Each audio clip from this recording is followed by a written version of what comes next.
বুক ফুলিয়ে নিজেকে ফিলিস্তিনের কণ্ঠস্বর হিসেবে পরিচয় দিতেন ম্যারাডোনা। তিনি কেবল একজন ফুটবলারই ছিলেন না, বিশ্বজুড়ে নিপীড়িত মানুষের পক্ষে এক নির্ভীক প্রতিবাদী মুখ হিসেবেও সমাদৃত ছিলেন।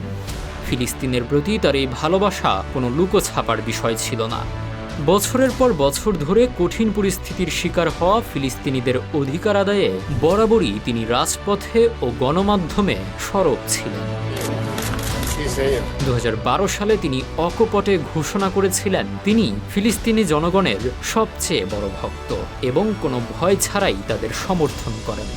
এরপর 2014 সালে গাজায় চালানো মর্মান্তিক হামলার তীব্র প্রতিবাদ জানিয়ে সেই ঘটনাকে লজ্জাজনক বলে আখ্যা দিয়েছিলেন এই আর্জেন্টাইন তারকা। ফিলিস্তিনের ফুটবলের উন্নয়নেও যুক্ত হতে চেয়েছিলেন এই ফুটবলার। এমনকি 2015 সালে ফিলিস্তিনি জাতীয় দলের কোচ হওয়ার বিষয়েও আলোচনা চলেছিল। ফিলিস্তিনিদের প্রতি তার এই নিঃশর্ত সমর্থনের সবচেয়ে আবেগঘন মুহূর্ত দেখা যায় 2018 সালে।